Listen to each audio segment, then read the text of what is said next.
Yo, Vegas lights shine bright, bad boys sitting pretty. Michael, Steve, Rob running things in Sin City.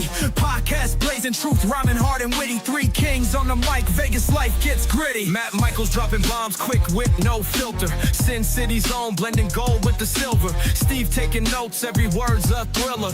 Rob's on the tracks, beats cold like a chiller. Bad boys a podcast, raw truth they broadcast. Speaking facts so fast, haters coming dead last. Las Vegas legends, three amigos top class. Mic in hand, setting fire, never outclassed.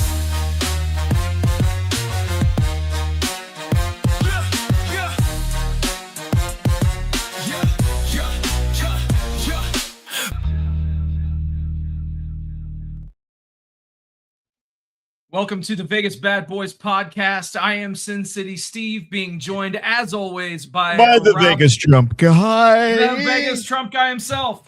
I didn't even, I love it because you didn't even wait for me to give you an introduction. You said, fuck it, I'm just going to do it myself. Because that's what Donald Trump would do. That's exactly what Donald Trump would do.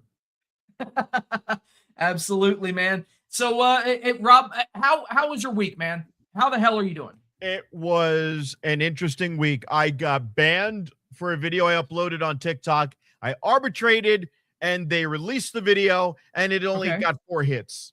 Oh, fuck that. Yeah, I know. What the hell, dude? That's crazy. But it's been a crazy week in pro wrestling, as is seemingly always the case.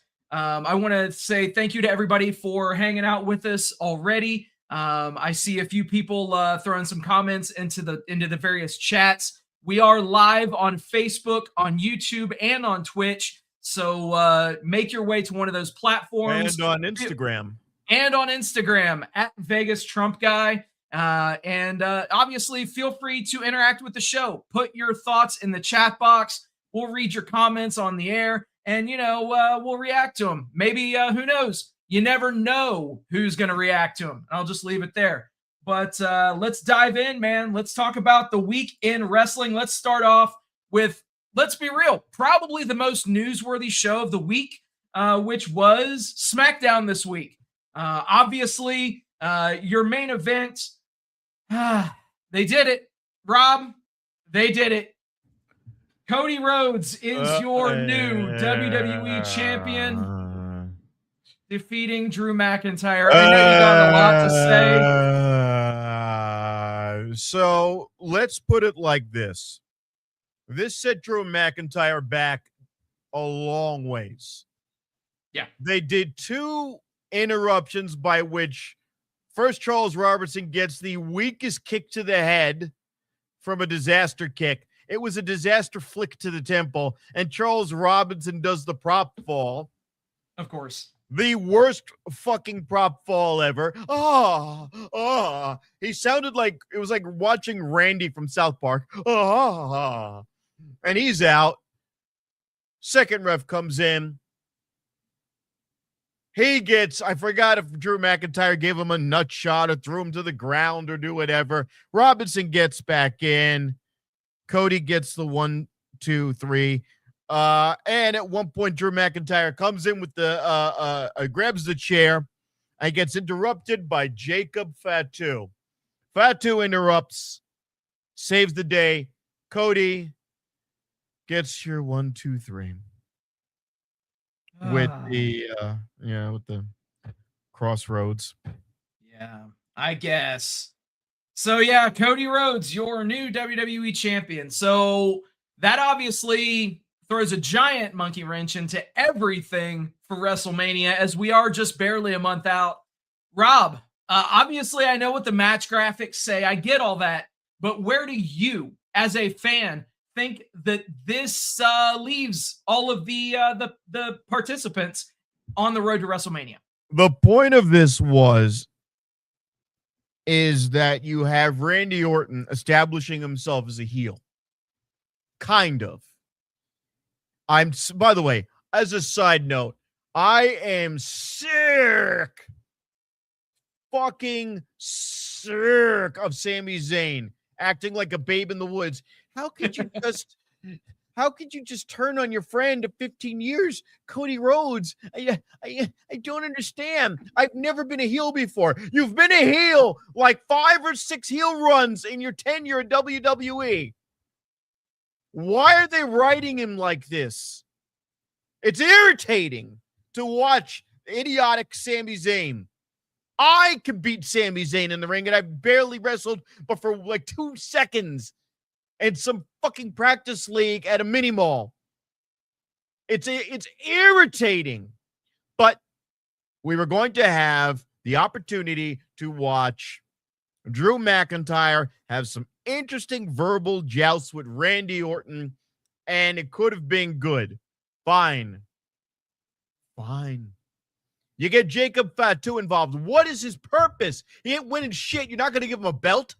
He's not going to cut a promo that's decent enough to last until SummerSlam. He's not part of the MFT, and they're not screwing with him, so he's rotting on the vine. He's not part of Bloodline, and there really is no Bloodline so far.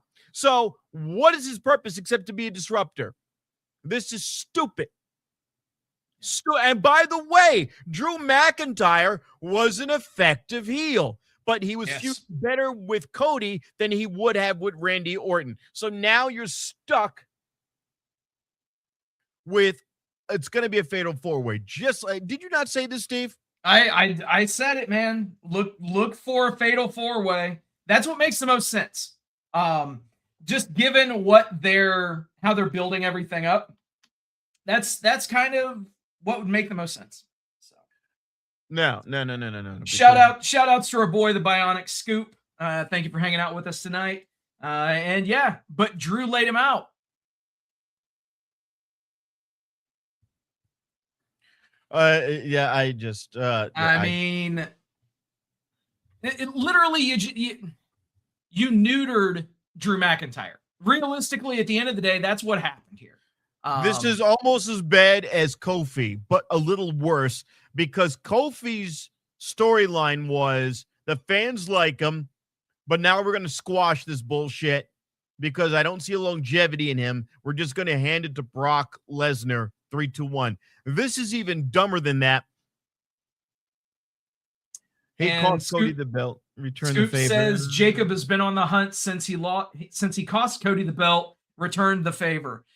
So yeah, I mean, realistically, it's all just feeding into that fatal 4-way. Realistically, just put all 4 of those guys into a match at Mania. Have Jacob Fatu eat the pin. There you go. Call it a day. Oh no. This is what they're gonna do because they're sadists. They're fucking sadists. What they're going to do is they're going to do a scenario by which probably Jacob Fatu hits Cody Rhodes with a finisher, right? And then you're going to get a Claymore. Then you're going to get Cody grab him for a crossroads. Drew McIntyre and Jacob Fatu get ejected from the ring after the Claymore, then Cody Rhodes gets hit with the RKO. Everyone gets thrown out. But they throw him out and pin Drew McIntyre. Somehow Drew McIntyre is going to eat the pin. They're going to have Drew McIntyre eat the pin, and this is why. Because that's all he's worth right now. Think about this now. Drew McIntyre has to eat that pin because if you have Jacob Fatu eat the pin, he's doubly worthless. And you want to be able to do something with him. But McIntyre is squishy. And at the end, he's squishy in the fourth quarter, and he's proven to be squishy in the fourth quarter. So what is he going to do? He's going to spend all summer bitching about it. Yeah. So he's going to eat the pin. Now, who is he going to feud with is the question at Backlash. That's the question. Yeah. Now, I want Randy Orton to win. Randy Orton is fresh again. And Randy Orton hasn't had the belt in a while. So all of these youngins who are watching for the first time, your 6, 7, 8, 9, 10, might not have seen him ever hold a title in their lifetime. Good. The end. Yeah. Then Drew and Cody flap around for a couple of pay-per-views. PLEs, and then Jacob Fatu could either square off with one of the families and pick a side, Raw or SmackDown. Yeah, absolutely. There you go. And, elsewhere on this show, man, we had a pretty interesting segment that's not listed on the graphic here, but we had Johnny Gargano breaking out of his little depression, as it were, issued an open challenge and promptly got squashed by Obafemi. Call it whatever you will. Johnny Gargano he's got 1 foot out the door. I'm surprised that they're even allowing him to do this type of a storyline, to be honest. Is he going to AEW? I do like the fact, yes, of course. We'll get to that. But realistically, I like also the fact that Obafemi benefits from squashing Johnny Gargano, who is a multi-time tag champion in WWE. So say whatever you will about Johnny Gargano, a multi-time champion getting absolutely decimated in the way that he was by Oba. In this case, I think that it benefits both guys because obviously you're building Oba, you're pushing Johnny out the door. So it's a foregone conclusion he's going to go join his tag partner Tommaso Ciampa in AEW. It's just a matter of when. So elsewhere on the show, though, we've got let's talk about that Carmelo Hayes match. Let's talk about Hijo del Dr. Wagner Jr. and Carmelo Hayes. Fucking names. I can't stand some of these names. I just can't. Some of them are so goddamn long. And even if it were in English, the son of Dr. Wagner Jr., which now the son of Dr. Wagner. I mean, I do like the naming convention that they're using a bit by calling him Wagner III. Yes, do that. That makes more sense to American audiences who might not know exactly, what the translation for Hijo, any of those things. The H is silent. I overpronounced it for a particular reason. Okay. Anyway, but yeah, exactly. But yeah, I think that with certain audiences, it makes sense to adopt a bit of a difference in the naming convention. So by them, dropping the long name and just calling him Wagner III, I'd be on board with that. But all in all, pretty decent match, man. Carmelo Hayes is really showing what he can do on a week-to-week basis. Let's be real, he's got a pretty wide variety of opponents in terms of styles, in terms of overall match build. Some things haven't been great, but I think that all in all, we're seeing that Carmelo Hayes can get it done every single week in the ring. And he is a very, very good middle of the card guy, and he will be for years to come. All right. He's a catchphrase with no mic abilities. And I'm distracted. I'm just, dragging off into the other screen. I'm not impressed with him. And okay. I'm not impressed with him because he is AEW quality good. He is a highlight reel of wrestling ability good, which does not work in the WWE.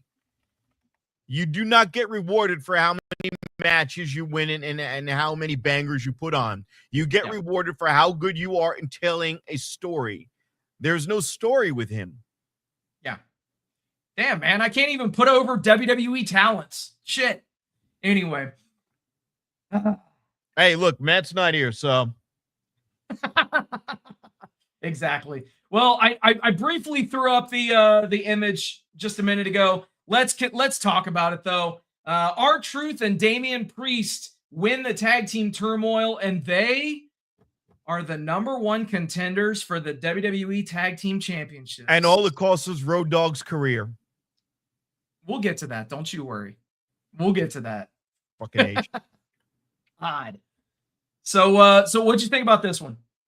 All right. I bald R-Truth. Number one, it's Yeah. just creepy looking. Even if he just let his hair grow out a little bit, he looks his age now, and that's Now he does. now he does. His legs have lost definition. They look spindly.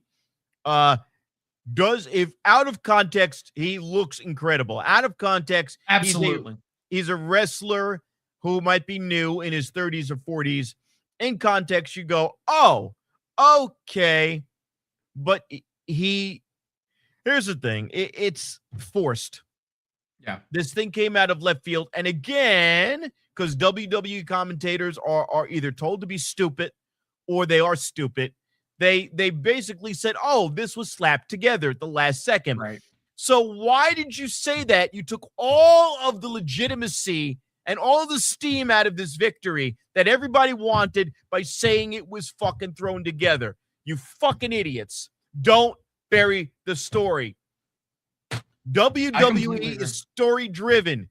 And if you tell me how they make the sausage, this is the mind of fucking Triple H, who just can't. He can't look.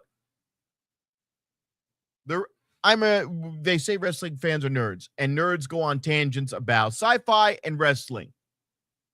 You fucking idiots. Don't tell me. And by the way, headband, because my head's all shiny today. Don't tell me how it's made. Triple H is like the McDonald's CEO who goes and tries to take a nibble of the burger and call it product. Right. Stop it! Stop it! One of my friends, who I've known for 30 years, met Triple H, and he gave him the handshake, and he hugged it out. I would not do it. I would go, what are you doing? Well, who are you? You're some guy in a local podcast. It's not the point. I don't want to know what your process is. I don't want to see the green screen on the fucking DVD release, Blu-ray release. I don't fucking care. We and the fucking fan base, the IWC, and your buddy Road Dogg said, why have we fucked up this guy's momentum not once but twice, but 3 times? The people are behind him. You let his contract lapse. The people twist your arms to bring him back in. They sign him back in. He goes, you're going to put respect on my name. You go, no, he's comic relief. Back to the bottom of the barrel you go. You make him an idiot again. And then a third time, you go, fine, you little assholes. Shut up, you crybabies. Here. But we're going to tell you that this happened at the last second. What the fuck are you doing? No, these two guys have been talking forever.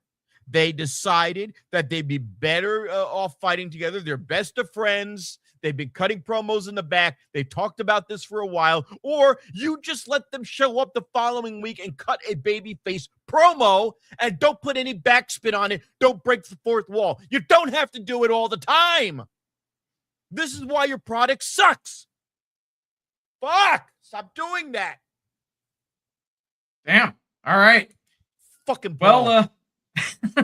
Well, let's shift gears and move on from SmackDown a bit. Unless there was anything that you wanted to throw out from SmackDown. Was there anything else that you can think of? I remember some other crap happened, but let me take a look at my notes.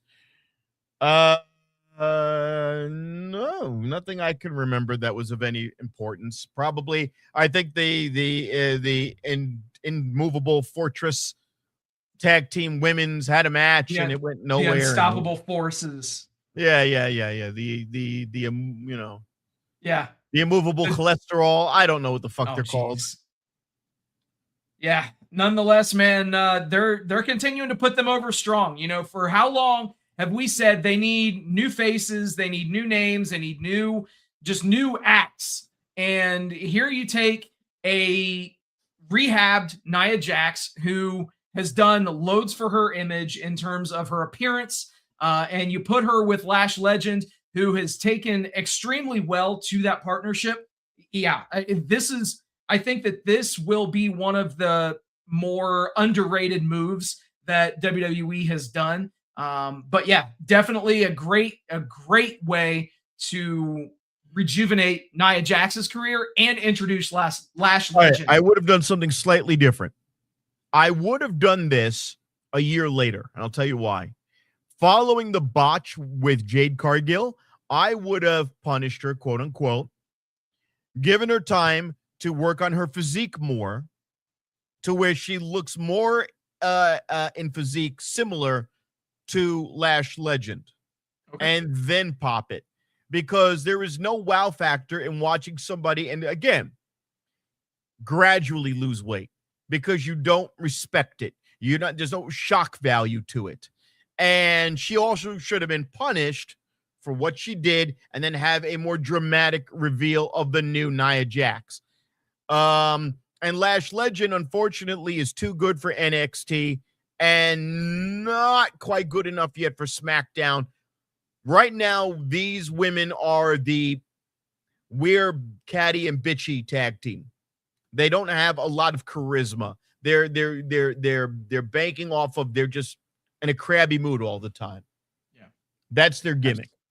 Absolutely. So let's pivot. Let's turn the table to Raw, which just happened on Monday. So had some interesting things go down on this show, man. Definitely had some interesting things, headlined by the image on the screen. Finn Balor is out of the Judgment Day. It's been a long time coming, my friend. I was surprised at the way they popped this one. I agree completely. Expand on that, please. He's not a babyface in this scenario. He was the asshole.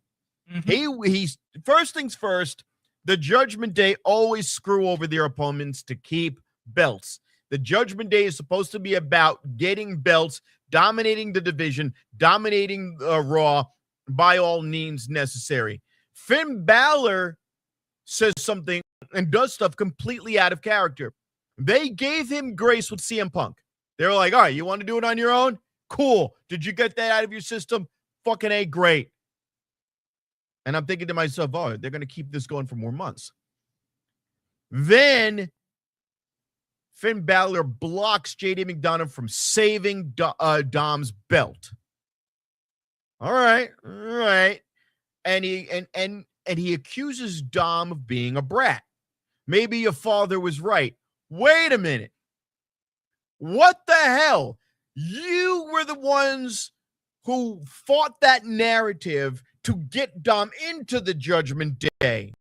And now you've got Cole going, well, just like Rey Mysterio, all they're trying to do is teach Dom tough love. And I'm like, wait a minute. Wow, whoa. Your whole thing is about you guys are cheaters. You guys are heels. Why do heels care about doing anything the right way? They shouldn't. And then he starts throwing punches at Dom, which puts JD McDonough in a weird place because JD McDonough, by the rules of Judgment Day, he didn't do anything wrong. So now you cannot say that Finn Balor's a babyface. What is he now? He's not a babyface. He's not a babyface. You put him in this. They'll turn him into area. one. Yeah, I know, but this is fucking bizarre. Again, stupid. This is dumb. He's turning, bro. They're going to have him versus Dom or him versus JD McDonough or both. Now, this is also problematic. Do you know why? Who could he have gone to had he been a true babyface for a tag partner? There's only one man, and he's on the SmackDown roster, and he's now teamed up with R-Truth. That would have been more organic had he been with Damian Priest. They wrote themselves into a hole because this guy, what is he? Now, if they write this intelligently and they go, why did you do all of this? Because I'm having a crisis of character. If he addresses the fact that he doesn't know where he stands and that he hasn't accomplished anything with Judgment Day. He is the last original member of Judgment Day, by the way. If you want to call it that. That's it. Yep. You've got no Edge. He's not there anymore. And you've got no Rhea Ripley. That's it. Now, Judgment Day is this. I can't believe it's lasted this long. I really can't. This is a bizarre iteration now.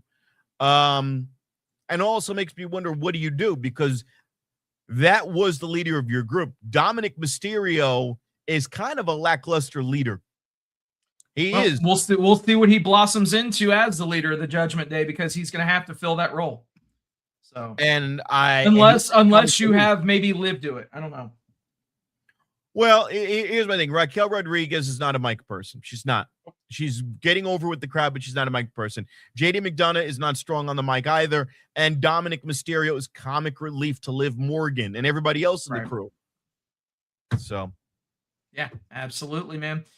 Absolutely. So we'll see where that goes from there. But, yeah, the angles and the stories just kept on coming. Yay! Because early on in the show, we saw Danhausen curse OG Grande Americano before the Intercontinental Championship match. And then what happens? OG Grande Americano gets attacked and replaced by Grande Americano, who loses the IC Championship match.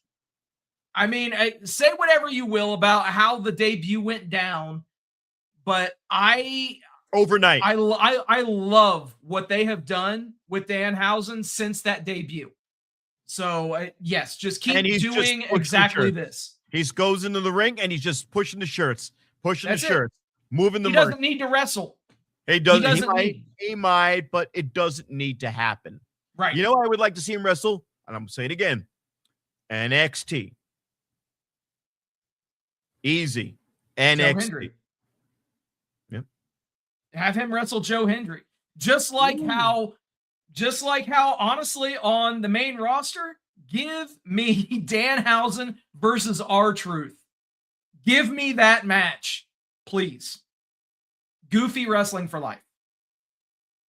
Well, you screwed up because it makes sense and you want it, so Triple H will not do it. Of course. And Bionic Scoop chimes in and says, damn it, the debut was perfect, just not for a Chicago crowd. You know what, man? I understand that, and I get that. I don't think that Chicago crowd was feeling very much of anything not named CM Punk that night. They were not feeling very oozy. Yeah, they weren't. They honestly, they didn't react to very much of anything outside of CM Punk. Anyway, not a typical Chicago crowd. I know that we discussed that with the pay-per-view, but let's keep things moving here on Raw.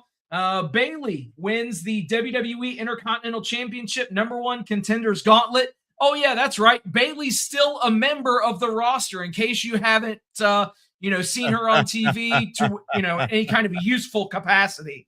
She's still a member of the fucking roster. Just saying. Criminally underused, but Bayley's honestly, I get it. People over. I get it at this point. You're never going to see her in as the center of a women's championship run again. That's the unfortunate reality of it. Her time has come and gone. She did great things during the pandemic, and has been one of the major components of that women's division, whichever brand she's been on, as long as she's been on the roster. But at the end of the day, her role now is just to put people over. Pamela, right? Using shoot names. No, because if she went over to AEW and teams with Mercedes, when we saw Trinity at TNA, you and I, and we look up in the balconies in the Pearl Theater at the Palms, and we see two women with hoodies, and we're like, and everyone looks up, and we know exactly which two women it is. Yep. She has hit the wall here. And here's the problem. Because she's there, Lyra Valkyria, pictured above, can't do shit. Honestly, call it whatever you will. That's how Bayley needs to go away. is Lyra needs to turn on her and actually like write her off television. That's what needs to happen. That will allow Lyra to have more of an edge to her character and actually give her more of a character. And let's be real at this point, you know, Bayley. Yeah. She, Dream like I said, writing she's for me. she's just not. She's not there. Her, and you got to have her team up with Becky Lynch. And you go, why did you do that? And she goes, because Becky Lynch is the only one who challenged me and taught me the way. Yeah. And now you have two Irish heels. There you go. And elsewhere on the show, we had the fucking Masked Man fucking extravaganza. Oh, man. What the fuck is this? We all know what Seth Rollins' physique looks like. He's the only guy who looks like Seth freaking Rollins, whether he's got a mask on or not. And those jobbers are going to get flipped like pizza dough. So who are we kidding here? This was the dumbest thing ever. Did we need him in a black mask for this long? No. He could have done it without the black mask to begin with. Comes in, curbs, disappears for 2 weeks. Comes in, curb stop, disappears for 2 weeks. Comes in, curb stop, disappears for 2 weeks. And then you could said anyway, oh, by the way, you're not clear to wrestle, so you're going to get your ass kicked eventually. Great. The fuck did I need jazz hands for like it's fucking theater? Stupid. Fucking again, Triple H, Paul. Dude, it's freaking Masked Manamania, I guess. I'm starting to understand why the writing team is pissed. And by the way, if you saw that clip where like Road Dogg is pissed, where's Triple H in that clip? He's not even in the room. Nope. He's not in the room. We are in two different locations. Let's break the fourth wall. I'm not sitting right next to Steve. That's okay. Exactly. Other programs like on Sirius, Bully Ray is not sitting next to Dave LaGreca. They're in two different. That's fine. When you're conducting a meeting on how you're going to write months worth of programming, you should be in the fucking room. I'm a Howard Stern fan. Do you know he has the best studio in all of Sirius? He's never in it. He only showed up in the last 5 years because of Bruce Springsteen. Other than that, he only does one show a week and he sits in his basement in Florida. That's not good writing. That's not a team player. That's not a guy who was interested in moving the company forward. Triple H is not interested anymore in moving the company forward. He's going through the motions. Yeah, man. And, speaking of going through the motions, dude, how long ago was it that we didn't, we heard the rumors about Rusev not wanting to lose on AEW TV, yet that's all he's doing since he's come back to WWE. Losing in less than 5 minutes to Oba Femi this week on Raw. I honestly, in the back of my mind, I'm just laughing the entire time because here's the guy who thought that he was too good to lose a single match in AEW, and he's been a jobber to the stars in WWE, and it's pretty funny. Granted, yes, he's making good money. He's making good money and providing for family. I get that. Completely understandable. At the end of the day, he has become what he hated. Why are you going to go on the road to lose? Did he not just have a kid? Mm-hmm. All right. Why are you going on the road to lose? Make it make sense, buddy. Hey. Okay? You are far more entertaining than Oba Femi. I don't know about that. No. What's Oba Femi is the new Omos. Bro. He's not lemon pepper steppers. Oba's saunter to the ring has more charisma than Rusev could even imagine because they're never going to duplicate Rusev Day. That was organic. We all know how WWE hates organic things that aren't supposed to get over. So we're never going to see anything like that ever again. So as a result, dude, Oba's entrance is light years ahead of anything that Rusev could do with WWE. And that's pretty fucking sad. Look, you have to have mic skills. Obafemi's thing is that he reacts with facial expressions to what other people say. Yep. And then he beats the shit out of them. Having what was it? Not even, I think, one commercial break of that running through Rusev like toilet paper doesn't put Obafemi over at all. And it doesn't put Rusev over. You've wasted both people. Because once he goes through all of these people, lightning quick, what is going to be left for him? His name is Oba Omos, because that's what he is. He is Omos, except he's a little bit, he can emote a little bit. He can react a little bit. Yeah. That little shit, fuck out of here. Oba Omos is his new name. Double O. You and I will gladly agree to disagree, but let's turn the page, my friend. Let's talk about the other major promotion in the U.S. Let's talk about AEW. And yes, I understand TNA is a number 3 promotion. Okay. We'll talk a bit about TNA and some of the personnel moves. Oh, wow. Oh, shit. There we go. There we go. Hey, 1 second, Bionic. Scoop chimes in and says, wild take. I'm going to let you defend that, Rob. I will. Go on ahead. Really quick, Bionic Scoop. Unless this guy, because remember, whatever they do in NXT never transfers over, bro. Never transfers hardly over. Ever Number does. 1. Okay? That's how you had a guy becoming the Bearcat or whatever the fuck.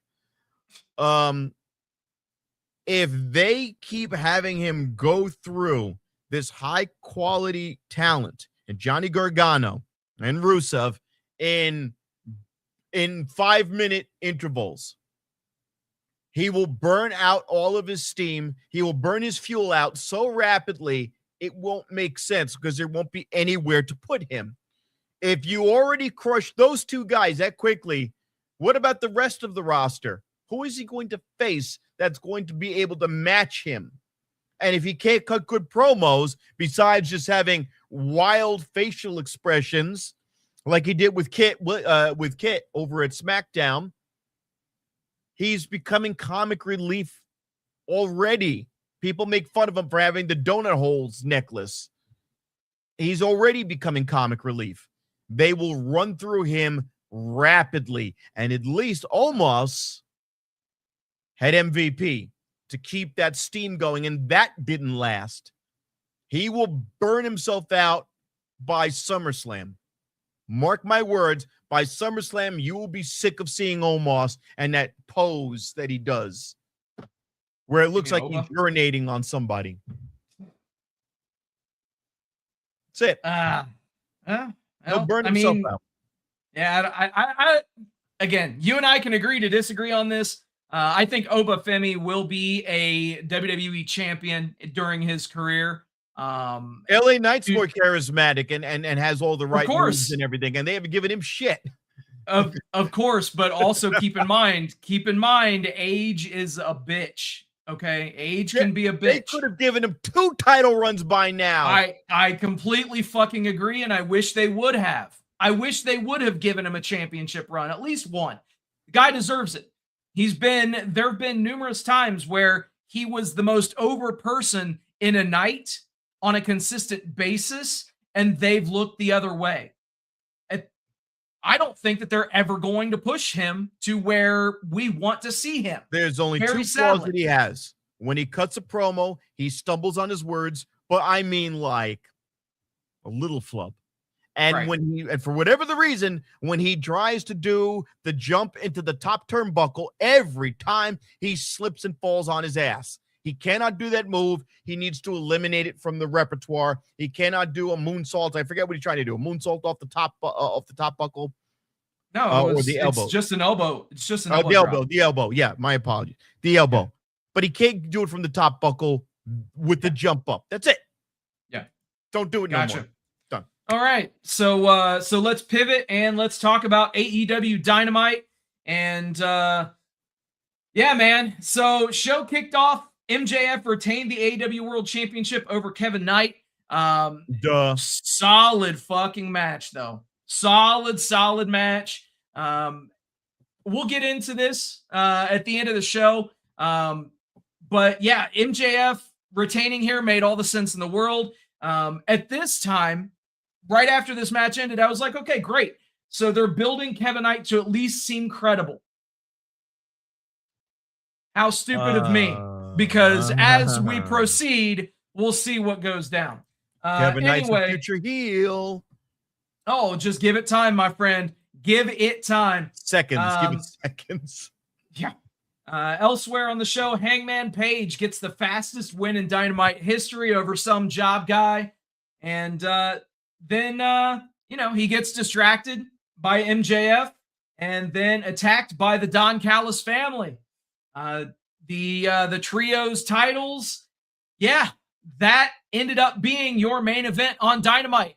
And we'll see how that ended up for the champions here very shortly. But let's talk about a debut that we had on Dynamite this week. The Inspiration, aka the Iconics from WWE, they made their TV debut and they lost to the Brawling Birds. And, a lot of people complained online about the way that the Inspiration was used in this match. The fact is, they were a comedy tag team in WWE. They've been a good comedy tag team everywhere they've been. Why should they be anything else in AEW, which is obviously a work rate based promotion? Their strong suit is sports entertainment. Their weak suit is in-ring wrestling. So as a result, why not have them to embrace what they're good at and, just put it out there, make no bones, make no excuses, why they aren't up to par with some of the other tag teams in this women's division in terms of their in-ring work. By the way, Bionic Scoop chimes in, says that Kevin Knight is really good. Absolutely, he's great. It's give it time. I know he's popped off when people have said he's the future, but at the end of the day, he is. They're doing a lot of good things with Kevin Knight, even in spite of what happened at the end of the show. Brawling Birds ended up picking up the win over the Inspiration with the heart attack. Awesome stuff. They're calling it 2 birds, 1 stone. It's even a great name for the finish. Elsewhere, Jon Moxley defeated Hechicero in an AEW Continental Championship Eliminator match. Dude, this match was fucking awesome. You got Moxley, who he's been wearing his work boots, man. He is killing it. And Hechicero is a very skilled technical wrestler. This was so good. This was such a good match. Obviously, Moxley picks up the win with a wicked looking Death Rider. What did you think about this one, Rob? It is one of those matches where it is just a good highlight reel match. Yeah. Does it move any stories over? Anything to do with the Death Riders right now goes nowhere. Death Riders and Don Callis family, I mean, it's the feud that will never end, seemingly. They've been doing multi-man matches against each other for the past month. Obviously, setting up the B team from the Death Riders against the, I guess you could say, the C team from the Don Callis family, because they've got about 1,800 people in the stable at this point. It'll be funny, full circle. They grab Pac one day. Pac just forgets. That would be funny. Speaking of banger matches, say whatever you will about, there were a couple of spots during this one between Tekla and Thunder Rosa, but Tekla dragged Thunder Rosa to a very solid TV match. Again, there were some miscommunication things here and there, But let's call it what it is. Tekla is proving why she is just on another level from every other woman in that women's division, which is a very capable division. But Tekla is just in her bag right now. She is just killing it every single week on every show that she's on, whether she's cutting a promo or working. Yeah.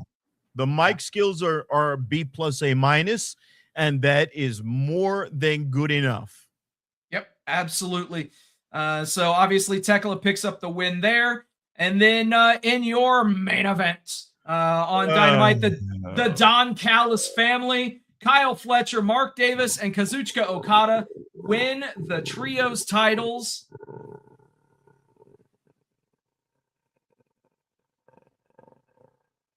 You done?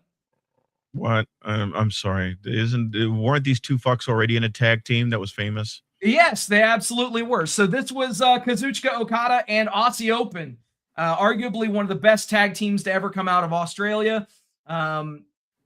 Winning their first gold as a tag team in AEW, and it just so happens that they brought the Rainmaker along with them. So good on Mark Davis, somebody who, let's be real, I know that he's had a few questionable things happen in terms of his appearance at various times, how he was used. Definitely felt like as if he was lost at times, but yeah, embrace what he knows. Like what we just said with the inspiration. You've got Mark Davis and Kyle Fletcher, who were a tag team for years. Why not, at least in the short term, put them together as part of a trio? This works. Plus, it allows you to get the trios titles off of Jet Set Rodeo and allows Hangman to, invest all of his energy on the MJF World Title match. But also, as you mentioned, Rob, this could allow for the stages being set for a Kevin Knight heel turn. And I'd be on board with it, man. I would absolutely be on board with it. To keep it brief, this is the result ultimately of Swerve Strickland getting in the ear of Kevin Knight and going, "You're not a killer." Absolutely. Kevin Knight will turn on Speedball Mike Bailey, and we will see an amazing in-ring work between two high flyers. This is what happens. These guys are probably chomping at the bit behind the scenes to fight each other and put on a banger match. This is going to be great storytelling and great wrestling. Absolutely. And let's turn the page and go over and talk a little bit about Collision. We did have some pretty interesting things go down on Collision. One thing that I have to take my proverbial hat off to Tony Khan and AEW for, they are building angles on Collision that transcend to the other shows, just like how they're making matches and building angles for Collision from Dynamite. So, that's one thing to keep in mind. You've got Konosuke Takeshita defeating the CMLL World Heavyweight Champion Claudio Castagnoli. And obviously this is all ahead of their match at Revolution. But obviously Takeshita, after the match is over, he refuses to jump Moxley after Hechicero lays him out. He doesn't want anything to do with it. He just, no, we're going at this thing with Moxley at his best and Takeshita at his best. I love it. Again, Takeshita showing glimpses of why he's going to be a great babyface when he makes the break from the Don Callis family. Elsewhere, and you got to love that image, just putting it out there. Lena Cross and Megan Bayne defeated the Timeless Love Bombs after Marina Shafir takes out Toni Storm. Imagine that. Mina Shirakawa eating the pin for her team. Stop me if you've heard that one. Yo, these women got Mina Shirakawa eating the mat a lot. Bro. She eats a lot of carpet. How do you mean that? No, she's enhancement talent. Yeah. It's sad, but that's what she's become. And I think she always was here. Yeah. I mean, she had the initial debut and she got some great reactions initially, but ever since they've put her with Tony, he's been the one to eat the pin every single match. It's almost like as if, they don't want to beat Tony Storm. No, Strange but I how mean that works. the same thing. Mariah May, when she was with Mariah May, she was there to she's the one to get beaten up. Yep. And exactly. she's talented in the ring. I don't understand Yeah. why. And the only thing it come down to is she's Japanese and the mic skills, the ability to be verbose, but she didn't need that. She was always Right. good all around. This is a little whatever. But now Yeah. she's going to be further down. She's gone now. What do you do with her? Yeah. What do you do I with her mean, if you're pulling Tony Storm in a different direction? exactly. It's really hard to say, man. But call it whatever you will. But Megan Bayne, Lena Cross, they look like quite the formidable tag team. Obviously we discussed the women's tag team champions on WWE. It's almost like as if they're building, two skyscraper or building a skyscraper type of a tag team in AEW with Lena Cross, who is actually physically taller than Megan Bayne, who looks down on virtually every one of the AEW women's roster. So, yeah. Penelope Ford needs to be their mouthpiece. Yep. This is perfect. And now this match with Tony Storm allows you to take and separate off that little forced faction where they pin them together. It was a layover until they have Lena. They don't need they don't need to have the association anymore with the Death Rider. No, They don't not need at it. all. Not at all. And then your main event over on Collision, FTR retained the AEW World Tag Team Championships over the Rascals. Obviously, you don't need me to tell you that this was a banger of a match. FTR still crushing it. The Rascals, phenomenal tag team. If This they would have had their was- fourth member, Exactly. But if they would have had nonetheless, Trey Miguel, yep. But WBD, as we learned, unfortunately, they're not a fan of Mr. Miguel. So he will not be showing up on AEW TV anytime soon, as he has signed a multi-year deal with TNA. So after the match, though, we had Tommaso Ciampa, who came out and got into a little bit of a discussion with FTR and looked like as if they were going to, just bust it down and have a nice little fight, if you will. well, there When was who a comes- match. Oh, I'm sorry. Who comes out there but Mark Briscoe? Obviously, Mark Briscoe was out there doing commentary for that tag match at the end of the show, and Tommaso Ciampa gets in the ring. Mark Briscoe, dude, you had to see it coming because lore, my friends, lore, and the callback was glorious.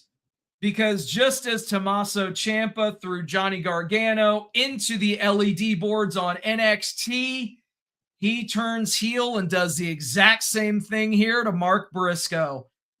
So this was a great callback. Absolutely loved it. And Rob, I know you had mentioned when we had talked that you didn't notice this callback. What do you think about this heel turn by Ciampa? Well, I that's what I was going to say. There was some pretext. There was a match by which, for some unknown reason, Mark Briscoe was in the corner of Ciampa doing commentary for a Ciampa match. I forgot who Ciampa was wrestling, but Briscoe gets up to the ring and gets thrown headfirst into Ciampa. Yep. Not Briscoe himself, but Ciampa gets thrown headfirst, and Briscoe's at the ring, at the apron, and it somehow goes skull to skull with Ciampa, costing him a match.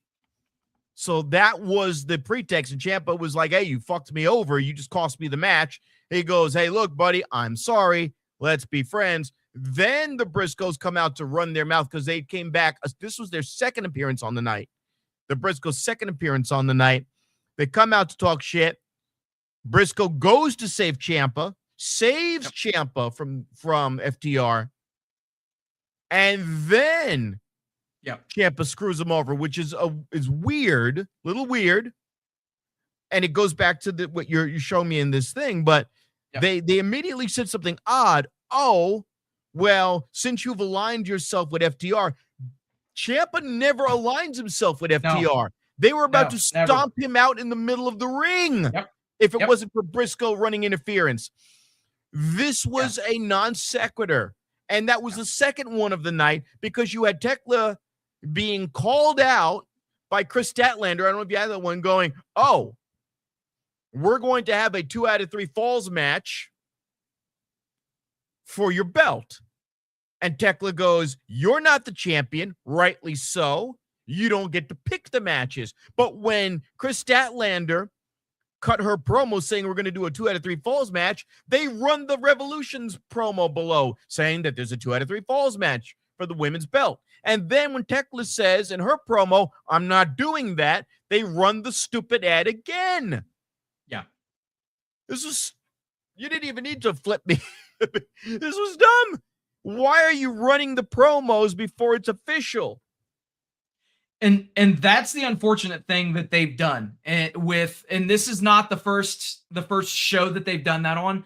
Unfortunately, they've done this several times in the past where it's almost like as if with the pre-taped interviews, they forget what's in the pre-taped interviews. And so they just kind of, fill up the shows, and it might not be directly in line with the matches being announced or the stipulations being announced. Incidentally, that match with Ciampa was against Daniel Garcia. I was just about to say. Yeah. Daniel Garcia, who picks up a win over Tommaso Ciampa. So realistically, a pretty big win for Daniel Garcia since we're burying the lead with it.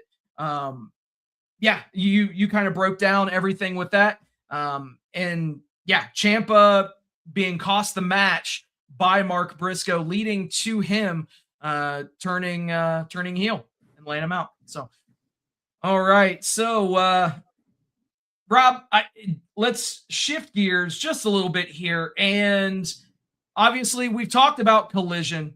We talked about Dynamite. Was there anything from AEW that you wanted to cover before we get into the latest news info from AEW that just dropped yesterday? I think you got something big to share with everyone, so let's get to it. All right, perfect. So yesterday, it was announced for international VPN AEW fans that you could take advantage of the My AEW subscription service. So now, what exactly is My AEW? Well, Steve, I'm so glad that you asked, because it is a subscription platform now that AEW has launched. And obviously, you're not going to get the full benefit if you sign up for one of these membership packages because of the broadcast and streaming rights with WBD and the Turner networks. But in any event, this is very exciting for those international fans. There are technically 2 different tiers. And then there's a third box, which we'll talk about. But there's a $7.99 tier, which is going to get you the Watch AEW Fast channel, which is 24 hours a day, 7 days a week, AEW programming. So it's kind of like the TNA channel. If you got a Samsung TV. Exactly. So there are some TVs out there where you can load up the Impact Wrestling, or it was obviously the Impact Wrestling channel, but they've since segued it over to being the TNA channel. And there's just wrestling. It could be a Dynamite, it could be a Rampage, it could be any of their shows that they've ever released. They've got them all running concurrently, 24 hours a day, 7 days a week on the streaming subscription. You also get the AEW podcasts, AEW Dynamite, and Collision. You also get Ring of Honor, Honor Club TV, Ring of Honor pay-per-views, and the AEW TV archive. That's $7.99 a month. Oh, wow. Now, mind you, there's technically a free tier as well, which is just the AEW Fast channel, which is AEW 24/7. And then also the AEW Unrestricted podcasts. So you get all of that shit straight up for free. You just create a username on their website right now. You can go and get that stuff. You could also opt into the $7.99 subscription platform, or, and this is a huge, huge savings, $19.99 a month gets you that monthly tier and pay-per-views. So you're going to get the Fast channel, you're going to get the AEW podcasts, you're going to get one AEW pay-per-view airing during the current month. So every month that there's an AEW pay-per-view, you get it factored into your subscription. Instead of spending $50 a month just on the pay-per-views, you get that as part of your My AEW subscription. Also, obviously, Dynamite and Collision, Ring of Honor Honor Club, Ring of Honor pay-per-view, AEW TV archive, and select AEW pay-per-view archives, which, in case you're not up to speed on things, if you have HBO Max, every AEW pay-per-view that is 6 months old is uploaded for free to HBO Max. So you could supplement your viewing with this. Now, obviously, the third box here on the bottom, this is where it gets to be pretty freaking awesome. It's $119.99 for an annual subscription. And I get it if you don't know how to do math, or if math isn't your strong suit. It's $120. There are 12 months in a year. That's $10 a month if you prepay a year in advance. That's your $10 a month that so many people are begging for the other major promotion to give them back. Pretty interesting stuff. Again, the AEW international fans, excluding Canada, will be able to benefit from this, or if you're savvy enough to use a VPN. Now, I'm not going to tell you how to do that because we don't advocate for any of those kinds of things, but this is a huge win for international AEW fans. And you know what? I can almost guarantee you, if this takes off, they're going to bring it to the States. So any questions about the distribution platform for AEW instantly becomes null and void. If people are not sure about what's going to happen with this Paramount Plus merger, you don't even have to worry about it with this My AEW platform. So check that stuff out. They better not do what WWE did and announce the results of matches when you go to click on the pay-per-view, like they used to do on WWE's network, where you go and your new champion, Seth Rollins, as I'm going to click on WrestleMania because I had a job. I couldn't watch it live. Yeah. They used to do that, and that was offensive. Yeah, exactly. And, it goes without saying that that's not the only thing that we're going to talk about with news. We did have some personnel moves this week across all of your major promotions. We're going to talk about them. So making their debut for most of them. So obviously we've seen Clark Connors. We've definitely seen Gabe Kidd on AEW TV, but they were showing up without the graphic. Come to find out, we were just waiting on the debut of David Finlay, and obviously he showed up last week.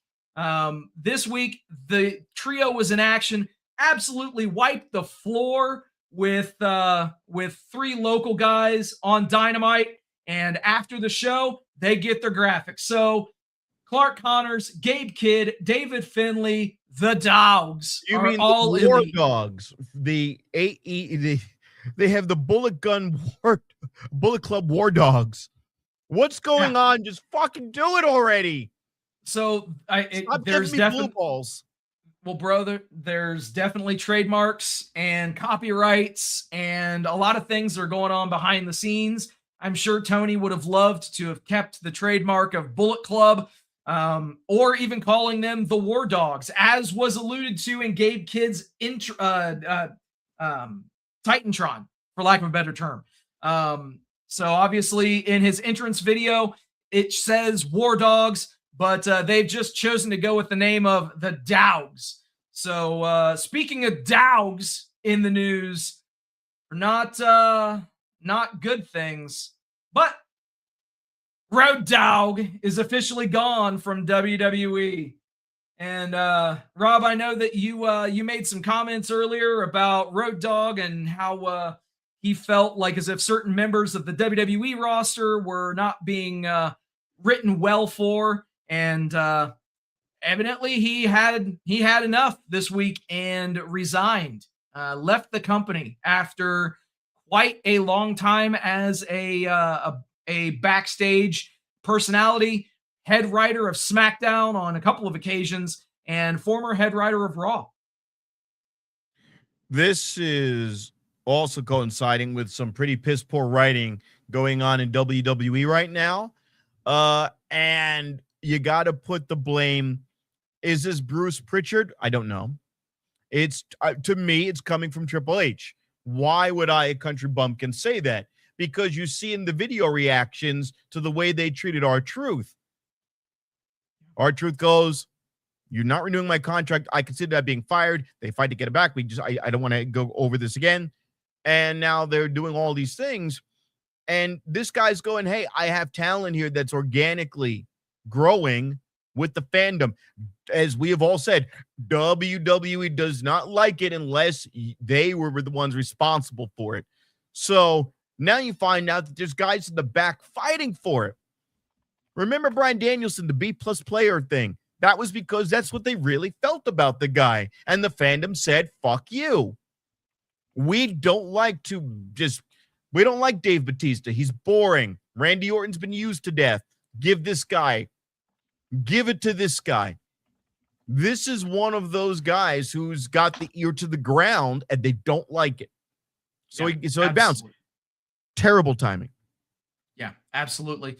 And I started this off by us talking about some dogs. Somebody else that could be also looked at as a dog re-signed his contract with TNA Wrestling, and I'm talking about Steve Maclin.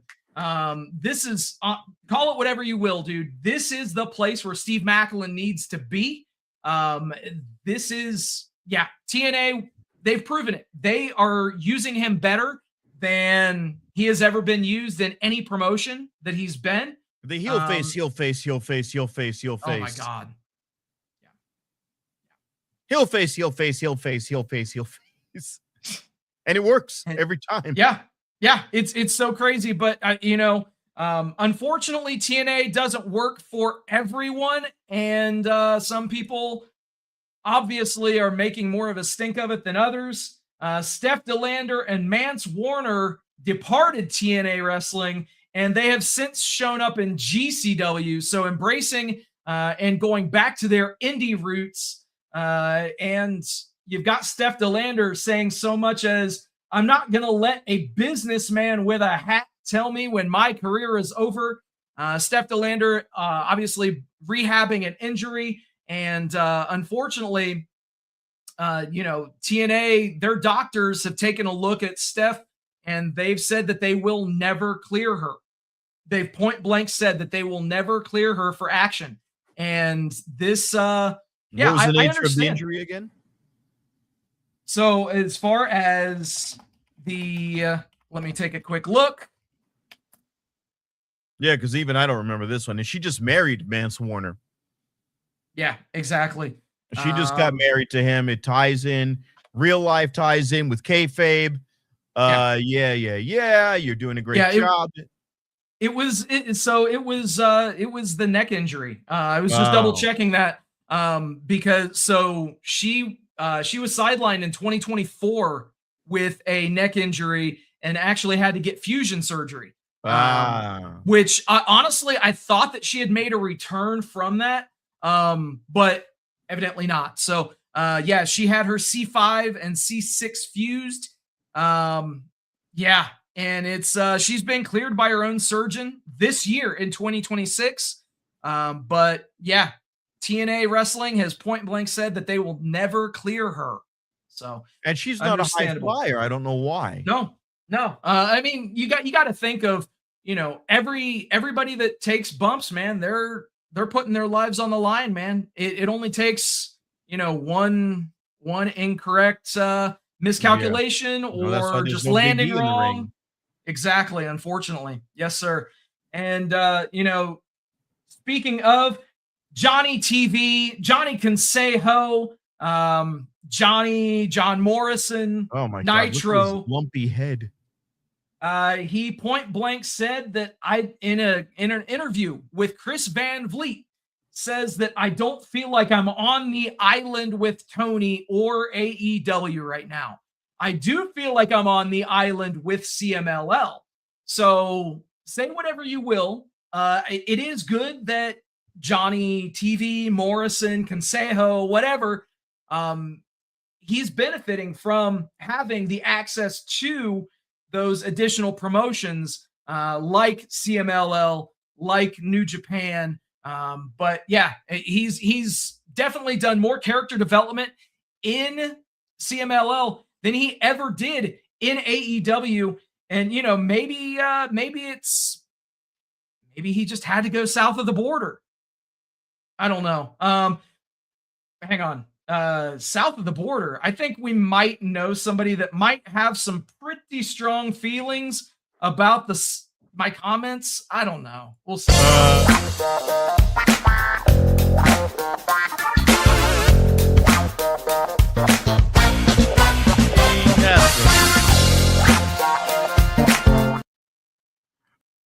Get live via remote access. Oh. Let us get Donald Trump. I don't know. I don't have a video feed. We just have audio. Hold on. Let me see what we can do here. Perfect. Hello, Mr. President. who is this? This is Sin City Steve with the Vegas Bad Boys podcast. We are streaming live right now on Facebook, YouTube, and Twitch, and Instagram. Wow, that's 4 free platforms. Look at you. Yes, sir. You've really made it. Wow. If you say so. We're talking about John Morrison, is it? Yeah. He's saying that he's having a better career in Mexico for CMLL than he did for AEW here in the States.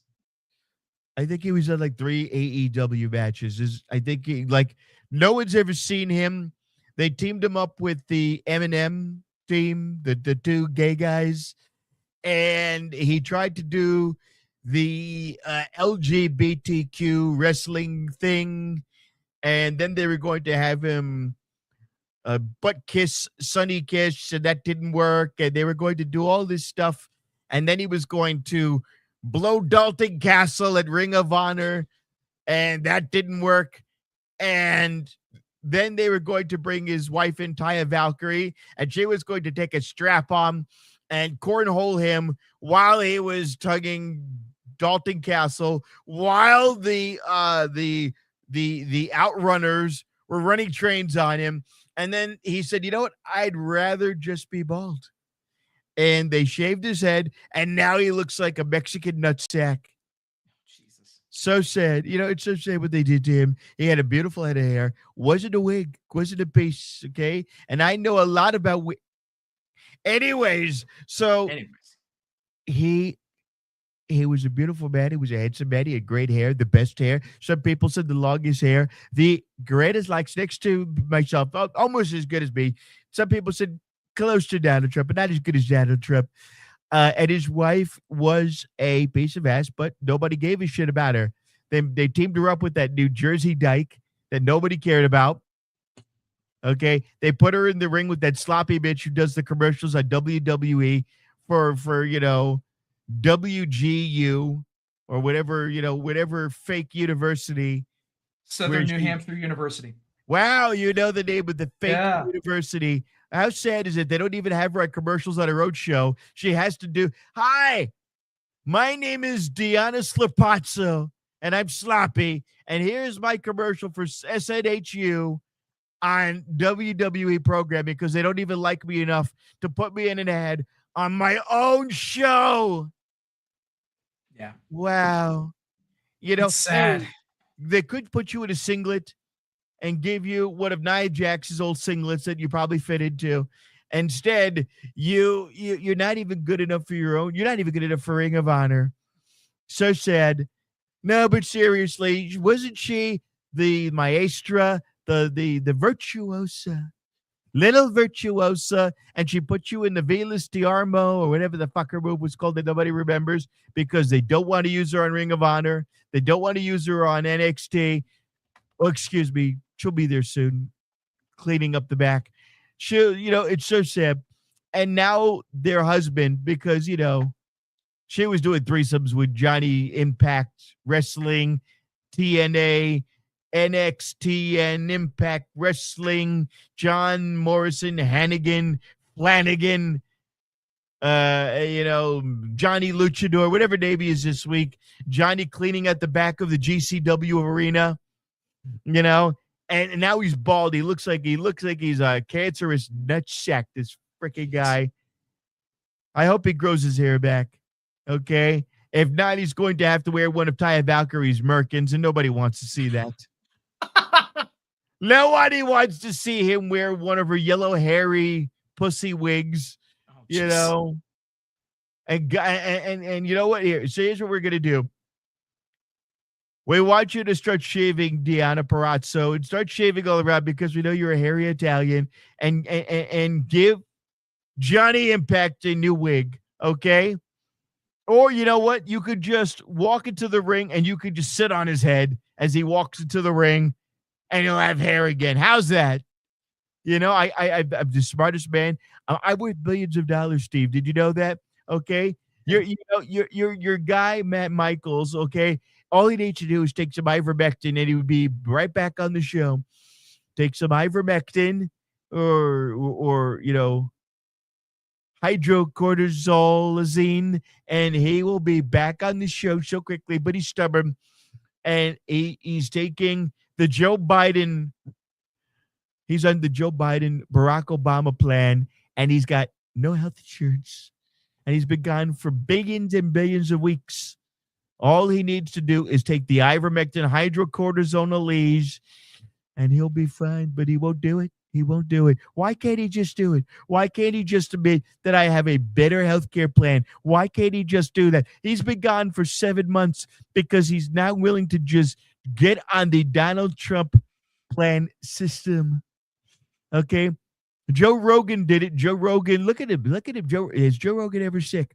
Joe Rogan has never been sick. If Joe Rogan wanted to right now, he could have a full head of hair, but he won't do it because Matt Michaels is part of the Dems. He's one of the evil, lazy Dems.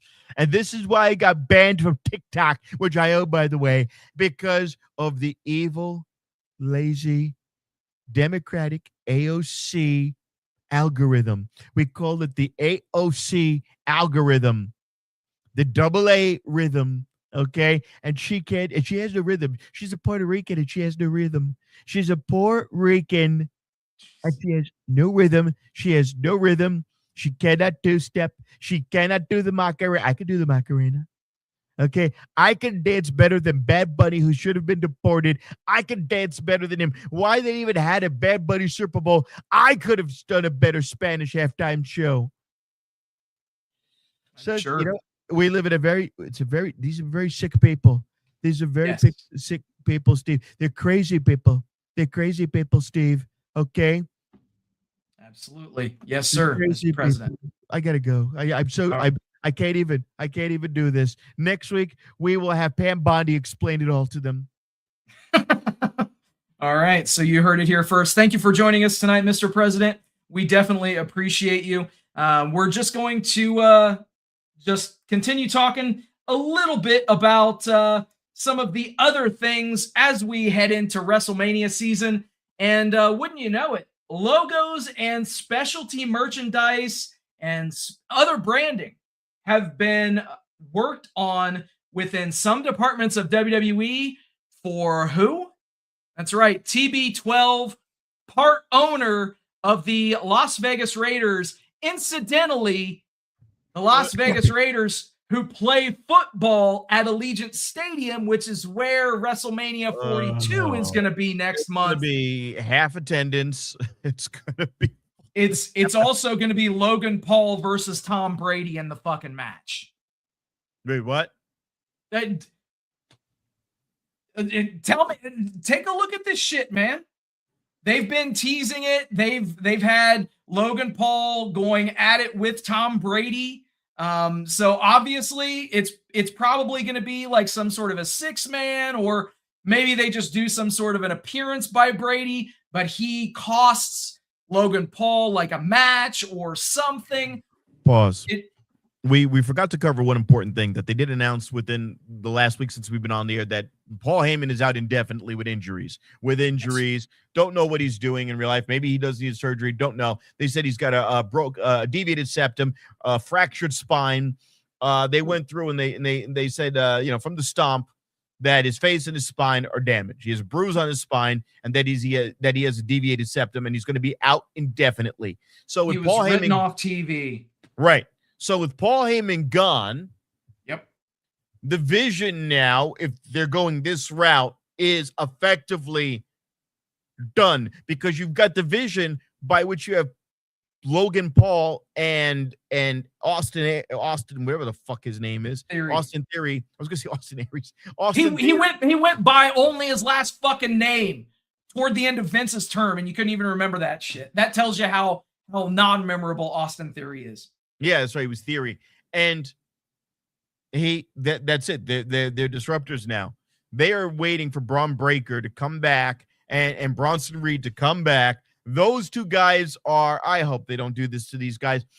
Logan Paul's too good to be wasted like this, and they wrote Paul Heyman off TV indefinitely, which means they want Braun Breaker. Yep. And this is embarrassing. Hey, realistically though, you know as well as I do, Rob, that WWE thrives on mainstream publicity. Just imagine the amount of publicity this match would generate, or an appearance by Tom Brady would generate, especially in this city where he's part owner of the fucking Raiders. But the Raiders suck. And let's be fucking honest. Raiders are garbage. And let me go ahead and say this too. Unfortunately, I'm going to say this, and it's going to fucking kill me inside to say this. Tom Brady is the greatest quarterback of all time, and if you're going to have him show up at WrestleMania, it'll be massive. Okay? This coming from a Pittsburgh Steelers fan. That motherfucker caused me large amounts of pain and distress in my life. You do know the only reason I ever wear a Raiders hat on this show is because it matches our fucking colors. Look, I'm a New York Giants fan. Okay. Yeah. And there is an excellent line from The Walking Dead where Negan says to Rick, "Man, I just stuck my dick all the way down your throat and you just asked for seconds. Eli, motherfucking Manny, bitch." Yep, and he asked for seconds, and he got served seconds. The Giants had to stop scoring in the fourth quarter because they were scoring too much, and we're going to give the fucking Patriots a chance with 4 minutes left in the game to get another run down the field. And they said, stop scoring, slow the clock down. Look, he's a mediocre commentator. His team sucks. He is a good quarterback, and that's it. And he lost a supermodel wife. He is he's the most successful failure ever. I will let you die on that hill because I'm not. I said successful failure. Yeah, I know. I get it. It's difficult. It's difficult to call Tom Brady a failure for any reason. So yeah, he ain't banging supermodel puss. He's a mediocre fucking commentator, and he sucks. He's doing like pizza commercials. Fuck him. Bro, I would trade places with Tom Brady in a fucking heartbeat. Okay. No. Thus he's successful. I want straight up. I will be successful enough and happily be successful enough to get any of his sloppy seconds. There you go. That's the attitude to have, man. And we talked about WrestleMania, and WrestleMania, they did officially announce that it's going to be starting at 3 p.m. Pacific time, 6 p.m. Eastern. So keep that in mind as we head into WrestleMania season. There's another show that's pretty interesting too, though. AEW just had their first day of ticket sales in New York at the Louis Armstrong Stadium, and they sold 8,000 tickets in one day in the United States. Pause. I am a huge Louis Armstrong fan, and he died in Corona, Queens, but he's a Louisiana boy. That's the Arthur Ashe Arena. It is, so the Louis Armstrong Stadium is next to the Arthur Ashe Stadium. You're well versed in New York geography as opposed to me. I'm just going off of what I've read online. So supposedly the Louis Armstrong Stadium is next to the Arthur Ashe, which Arthur Ashe has a capacity of about 20,000. The Louis Armstrong, I believe, has a capacity of 15. Yeah, 14,000 with a retractable roof. Yeah. So there you go. Right next to, I did not know about this. How I did not know about this is beyond me. Yeah. So, but so that's huge for them, man. Obviously, they've been doing 3,000-ish for their TV shows and about 10-ish on their pay-per-views. But to get 8,000 tickets sold in one day on the first day of ticket sales, that's massive, and quite a step in the right direction. We'll leave it at that. Also, we normally do a social media dump here, but I figured why use the drop? We're just going to be doing a couple of things here. Obviously, pretty interesting thread between Bayley and the former Dakota Kai, now going by Charlie on the Indies. And also Chris Statlander worms her way into this conversation as well. So maybe we are seeing planting of seeds with Bayley and Chris Statlander by Bayley telling Chris to don't you start with me. And like I said, they were having a conversation and Bayley says, you can do no wrong, but let's hook that left arm next time. And I guarantee you that Stat Daddy won't be kicking out. And Stat Daddy chose to drop some emojis. So yeah, we'll see what happens. But last but certainly not least, Rob, let's just do a rapid fire predictions rundown for AEW Revolution. We are going to, we're going to break all this stuff down. So let's just start up we'll start at the bottom right and we will work our way up and to the left. So there is going to be a 21-man blackjack battle royal for Ricochet's national championship. And dare I say, I think this is where Ricochet loses that championship. I think that this is where they can put the title on Jack Perry without having him pin Ricochet. And you can put that national championship on Jack Perry a bit, give him a little bit of a run with it, and say whatever you will. Ricochet has made the most of carrying this championship. He has defended it all over the country. So good on him for that. Who you got, man? Only way Jack Perry gets that is if Luchasaurus enters. If Luchasaurus enters, yes. If he doesn't, then it goes back to Ricochet. It's the only way that happens. Perfect. Elsewhere, we've got Timeless Tony Storm versus Marina Shafir. Everyone banned from ringside. Who you got? Tony Storm.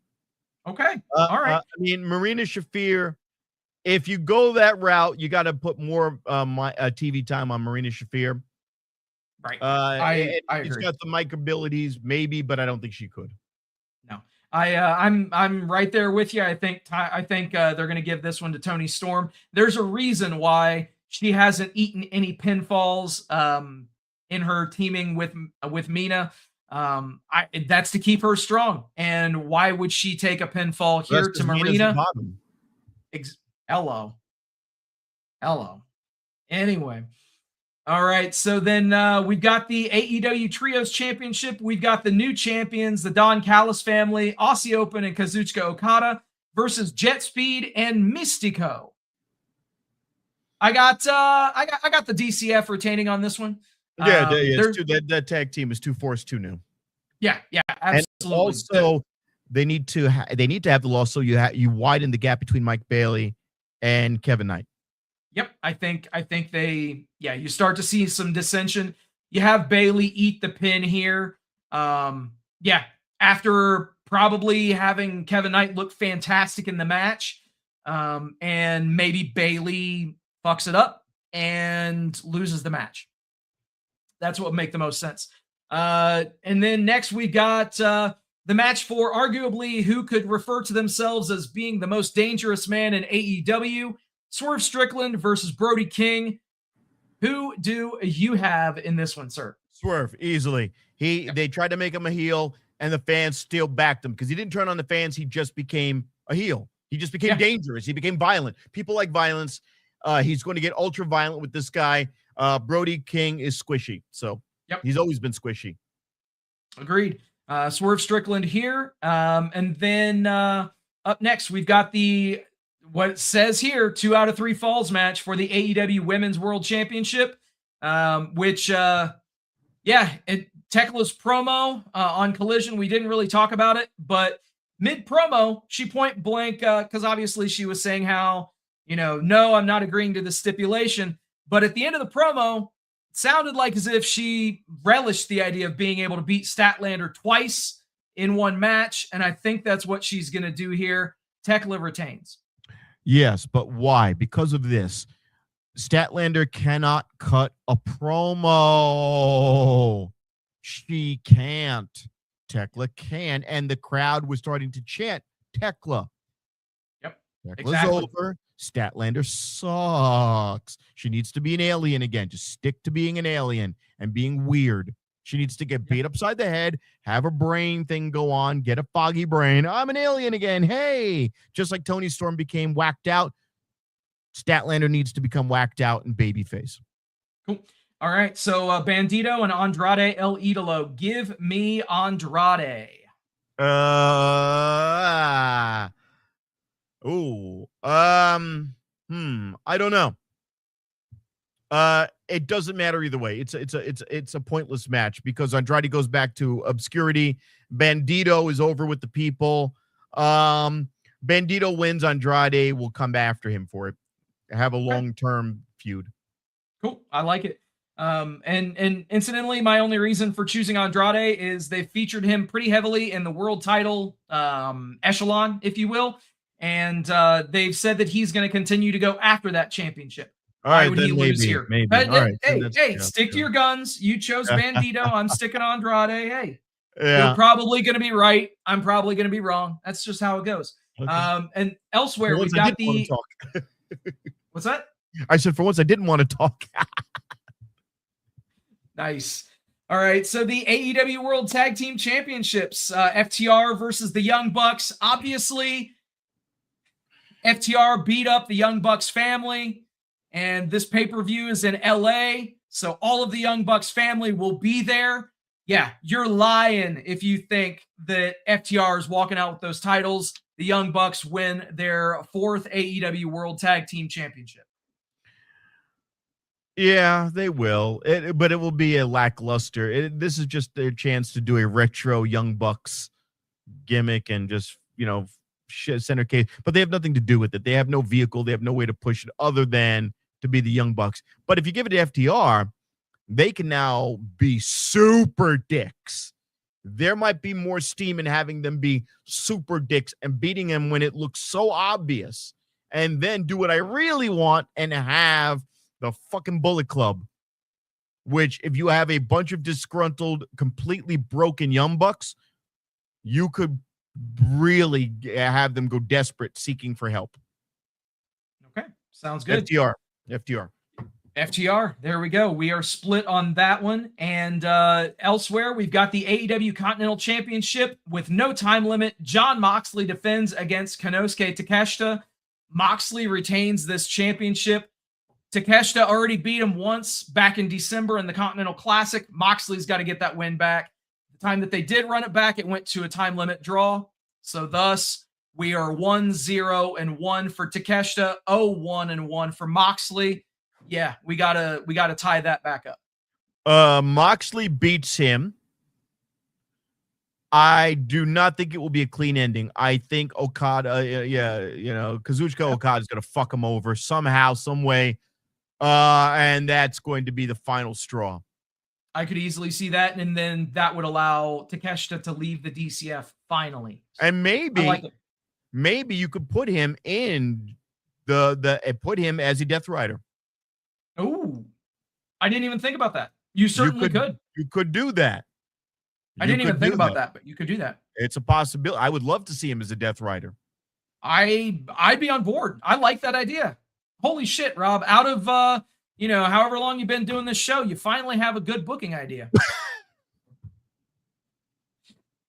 Anyway, our main event for the AEW World Championship is going to be Maxwell Jacob Friedman, MJF versus Hangman Adam Page in a Texas death match. And if Hangman loses, he can no longer challenge for the AEW World Championship so long as he lives. So thus, with that being said, fucking Hangman's not losing this match. I don't have an answer. Because Hangman's not losing this match, no matter how much I want MJF to continue to hold this championship, because they've done a good job of building up challengers for him. They've almost backed themselves into a corner with this Hangman stipulation. I will say this. It's a whole lot different than in 2019 when they ran this stipulation with Cody Rhodes. Because obviously Cody Rhodes was pigeonholed into strictly challenging for the TNT Championship. Yeah, but you could have Hangman go after the Continental. You could have him go after the International. You could have him go after the TNT. None of it is the same. I completely fucking agree with you. Here's the reality, and I try to keep it brief. I know I got to get to a comedy show in about 10 minutes. I'll say this. This should never have happened. I'm going to sound like Donald Trump. This should never have happened. I think that MJF had no baby faces left in the tank to face. Everybody on AEW is a heel. And you're not going to have him go up against Mark Briscoe, who's a mid-carder right now. Right. Exactly. So there's nobody for MJF to face. So if MJF loses, he could go back on the chase. And now it opens up all the heels, of which there's numerous heels, to go after Hangman Adam Page. You don't have a Kenny Omega. You don't have Will Ospreay. So there was no other route to go, more than likely. I hate this. I genuinely fucking hate this. This is just a shit sandwich. Absolute shit sandwich. I don't have an answer for you. Yeah. I don't know. I just don't have an answer because I don't want MJF to lose. He's too good. Hey. But there's no Bobby Lashley. Where's he? No, nowhere to be found. Rob. It's just terrible. To your head. You got to pick one. You got to pick one. Yeah, because there's nowhere else to go. You have to give it to him because you don't want to have this guy in a situation by where you're down this road again where there's no baby faces left and the guy's not allowed to challenge. So they pigeonhole themselves into MJF losing. Now, here's how you save this. Somebody has to fuck MJF over. Oh, of course. That's the only way you keep MJF looking squeaky. And what if that is Lashley? Fine. But somebody has to fuck him over. Now, it could be Lashley. It could be Shelton Benjamin. Could be any number of people could fuck him over. Yep. Absolutely. I want the reverse of what was done by which Cody lost his belt. I want somebody fucking MJF over, and then you make MJF almost a babyface. Yeah. Which we saw how well that worked last time. Nah, MJF staying heel. Lashley will continue to be a tweener / a babyface. But yeah, I can easily see I could see them finally paying off the MJF Hurt Business storyline as them being the ones to fuck him out of the title. Well, by the way, he was a good babyface. I'm not just any scumbag. I'm your scumbag. People liked him. It got it. Now they ended it off with a horrible fart in the wind. I think that reveal was worse than the explosive faux pas. The devil. Oh, reveal. It was me. I'm the devil. No. Well, something that most assuredly is better than something that is most assuredly better than the devil reveal is without a doubt your social media, Rob, your Cameo platform, and dare I say it, the Vintage Vegas Cocktail Lounge presents the Vintage Vegas Comedy Showcase. Rob, tell us all about it. All right, Let's go. I'm going to be headlining this week. You heard Donald Trump a little bit earlier, and he will be making an appearance. You've got Mike Stiggs of Mob Stories and Girlfriend Stories, and his girlfriend is our host, Stella. And Mike Stiggs literally has 7 girlfriends. He will be bringing a few of them at a time, sitting at the table with them, and they're all porn stars. Justin Tejan is a runner-up at the World Series of Comedy. He almost won the whole goddamn thing. I think he was eliminated second to last round. He was up there. Gabe Quire is also in that same scenes. Reynolds has his own story time show of his own that he does once a month. These are some of the best comics in Las Vegas, and Stella is as hot as fuck, sexy as fuck, dominatrix, a burlesque dancer, a porn star. She brings the women with Stiggs. You don't get a better show than this on 1227 South Main Street on the corner of Main and Colorado. Okay, it's a one-way street. If you get onto the Colorado building, that big ugly silver building, you can only go one direction. You make a right. You can either park in front and pay almost nothing, or free if you're hanging out with us late, or you can park behind the building. We've got a space for you. It's either cheap, absolutely, or a little bit more. I got cheap or a little bit more. And the show is one hell of a value. I mean, it's no cover, dude. Like, there's nothing to get in. All that you got to do, obviously, have some drinks, tip your wait staff, and enjoy the show. Let's be real. I've been at LA Club. TJ's been at LA Comedy Club. Reynolds, all of these people, we were all headliners. Yep. And feature acts at every big comedy club in the city. And I ain't asking you to do nothing but get you some drinks. I'm not asking for no money at the door. Showtime is at 8 p.m. And we're doing this the week after. It's going to be Mistress K headlining. Mistress K is another killer comic who has her own show, and part of the future is Female Comedy Crew. We have the biggest people in Las Vegas who are up and coming or already established stars. And Steve has been to the show. He can vouch for it. Steve's also at the show getting numbers. That's right. Because he's so goddamn handsome. Something like that. All right. So, obviously. I ain't throwing you under the bus, brother. I appreciate you, bro. Vintage Vegas Cocktail Lounge. It's a pretty dope spot, too. 1227 South Main Street in Las Vegas. And we're making a change. Oh, sorry about that, but we're making a change. We will be performing as soon as you get in. You're going to see comedy. We're going to be up in the front, right at that Vintage, where you see in the background of all these beautiful people is the actual bar itself, and you're going to see that Vintage logo like on my poster, and that's where I will be doing my set. Hell yes. That's what I like to hear, man. Trump. Oh, yeah. Maybe Obama.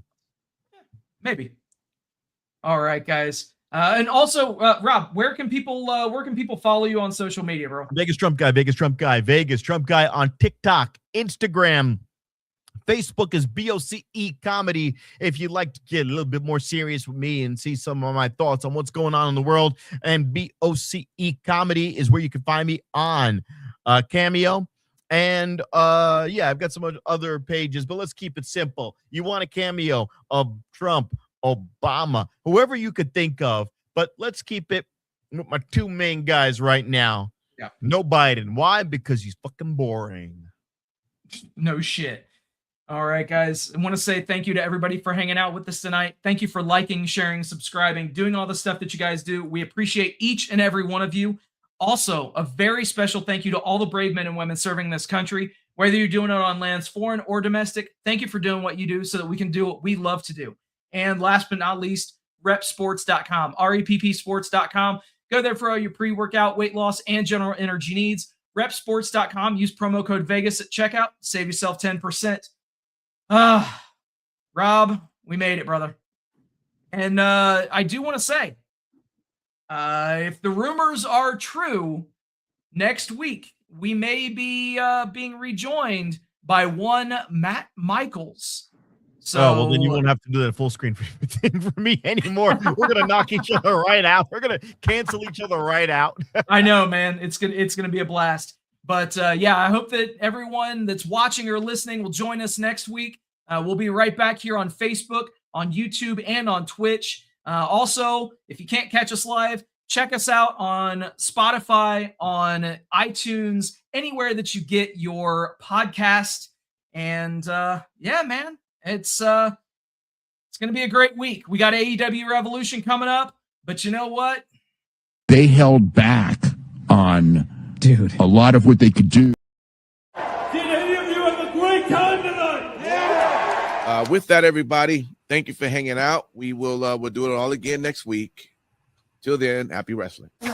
Rolling up the strip under neon lights. Podcast mic is glowing in the desert nights.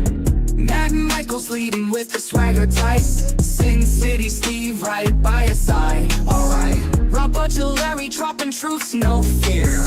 Broadcasting stories, make it loud and clear. From the Fremont edges to the Bellagio sphere. These bad boys rule, let me make that clear. Vegas bad boys, tearing up the scene.